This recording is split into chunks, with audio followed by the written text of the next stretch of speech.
Okay, so we were gonna record today, but we didn't. We ended up not, because as much as I was trying to arrange a recording, I'm just tired, and that made me think that sometimes we have to weaponize rest. I know a lot of us, especially when you have social media stuff going on, you feel like you're on a schedule. Or you want to get to the point to where you have a publishing schedule and you can do all that stuff. That's cool. But sometimes you just gotta rest. You gotta get real about where you are in your life, and that has to become important, because otherwise you end up back in another rat race, and especially another rat race that you may not be conditioned to win or cut out to win. So. Yeah. Especially when the algorithms start working against you, that can really be a problem. So, yes. I just wanted to share this message about weaponizing rest. Use rest to fight FOMO, if that makes sense. Use rest to weaponize the fear of missing out. A lot of times we do stuff because we do fear missing out. You gotta have something hidden every day. That's what they tell you, and it may be true. Is my hand ashy? Ooh, look at me, ashy right there. It could very well be true. However, you got to be real and honest about that stuff. And so that's one of the things that we talk about all the time, is a lot of us are tired. We work in church. We have full-time jobs. We have families. And we get tired. We're tired of doing stuff. We're tired of showing up.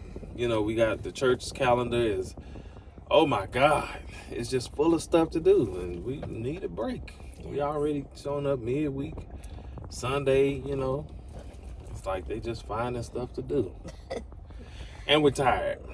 These are conversations we have. I told y'all this whole situation is centered around conversations we have that other people are having. Sometimes the conversation is about other people's conversations. So y'all don't have to go digging through our social media posts to find out what we're talking about. People are talking about this kind of stuff. That's why we're talking about it.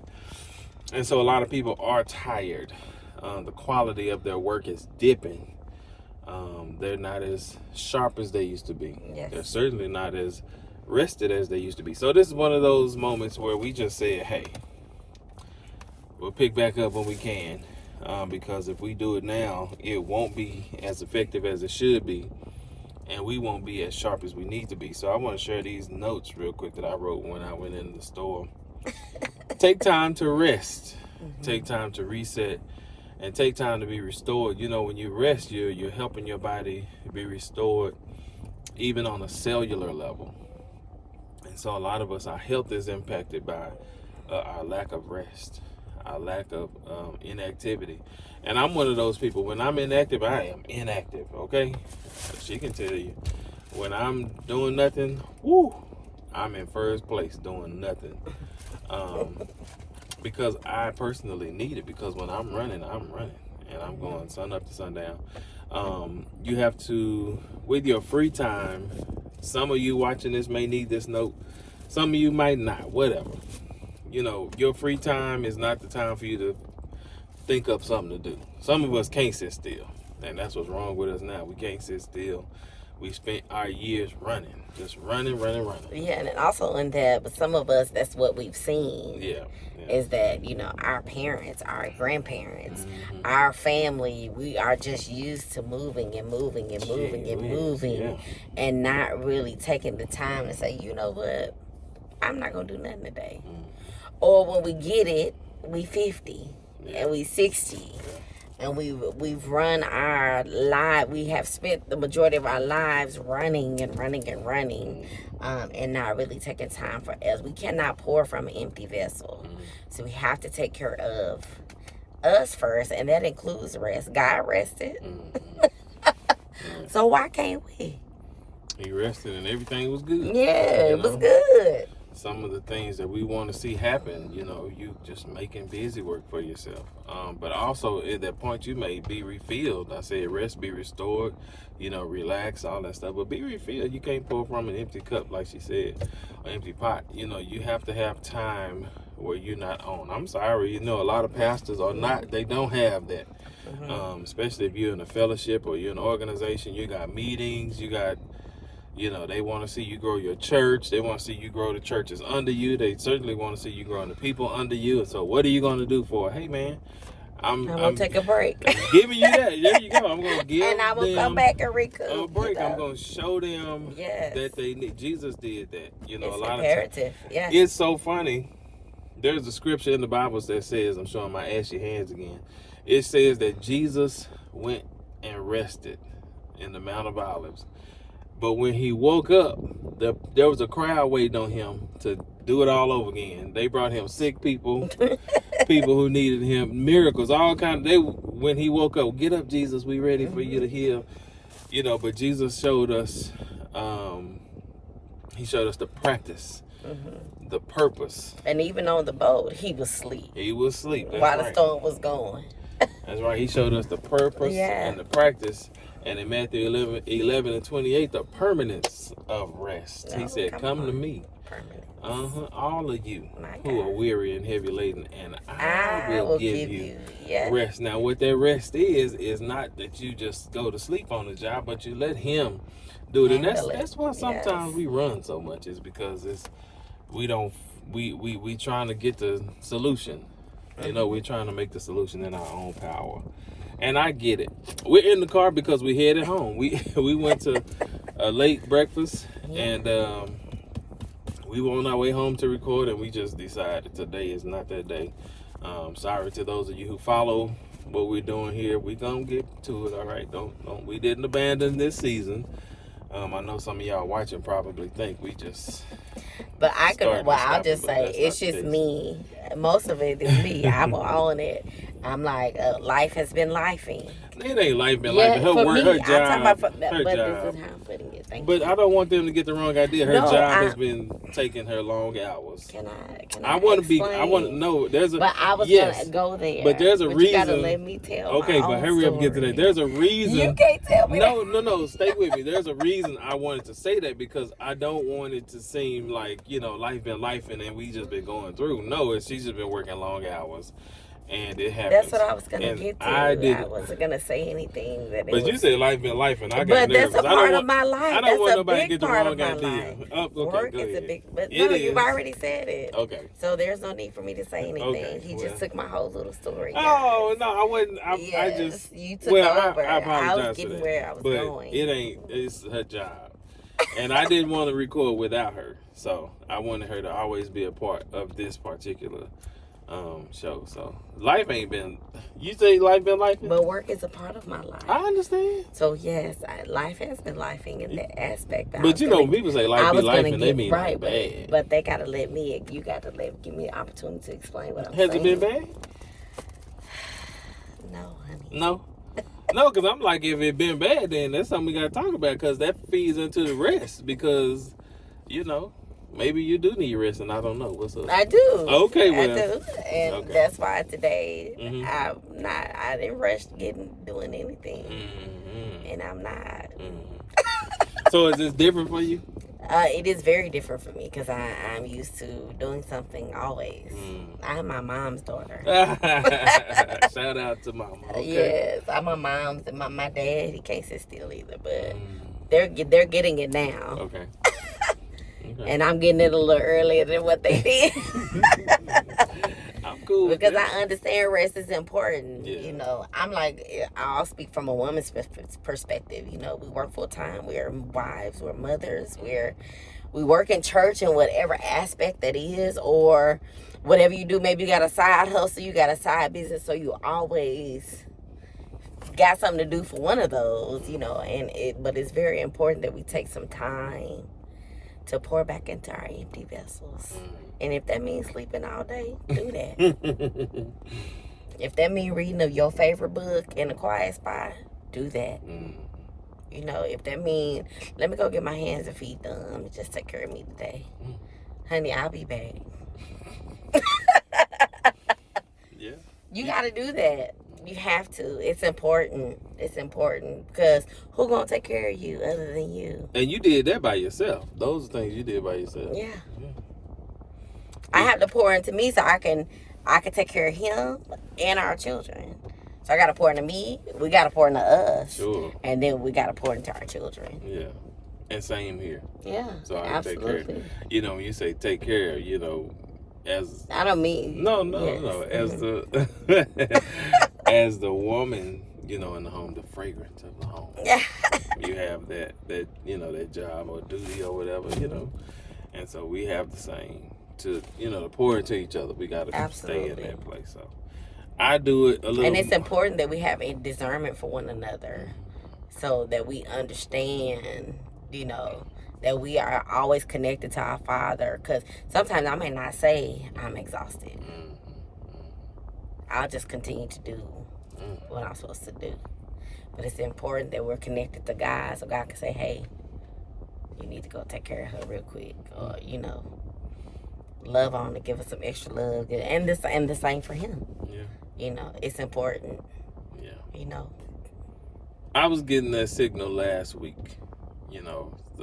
We had a lot of weighty conversations last week. And in those, the Lord was kind of playing back to me like, you should say it this. Should say it this way. You need to make sure she understand what you were saying, because you don't want to add to that. And so I think by Saturday I was trying to, but Saturday was a really weighty day for me, and I could sense you trying to get me to articulate that. But it was such a weighty day. It was a quiet day for me for the most part. Yeah. And so.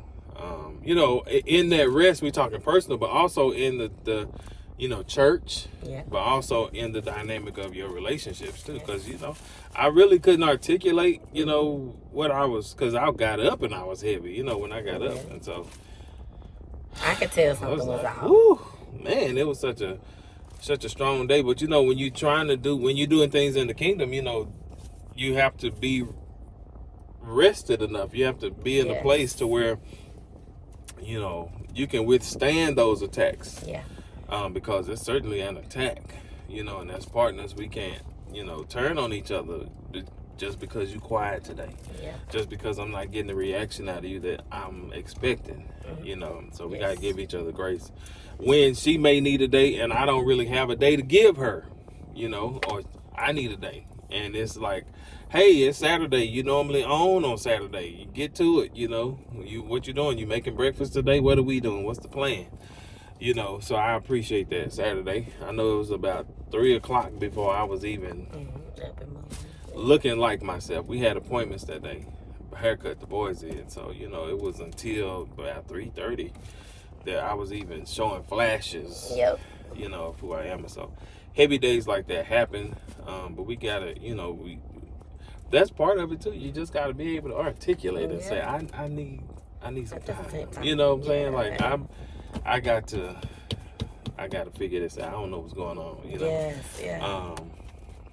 Pray for me. That's a good one too. Hey, I need y'all to pray for me. I don't know what this is, but I need this lifted off of me. Absolutely. As spiritual people, we have to be able to recognize that, get that heaviness off of you. Life is, it's doing what it's doing, but good grief, you ain't gotta wear it like clothes. Get that mess off of you.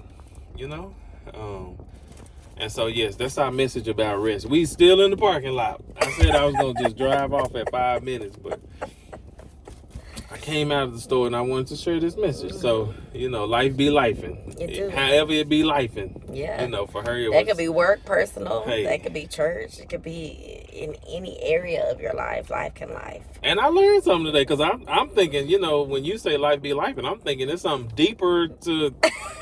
I'm like, wait a minute. Y'all saw me interrupting her. I was like, wait a minute. You didn't tell me that. Then let me finish my story. What are we talking about? So I'm sorry, but I was triggered. I was like, wait a minute. We need to talk about this before we start recording. Well, I need you to know. came in here ready. I did. I wasn't expecting that, though.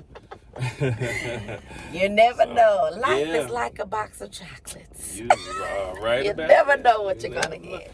So is this show. You just never know what in the world we're going to be talking about or what's going to come out, Because as we talk about, hey, something funny happened at church, sometimes you see church members, they don't show up anymore.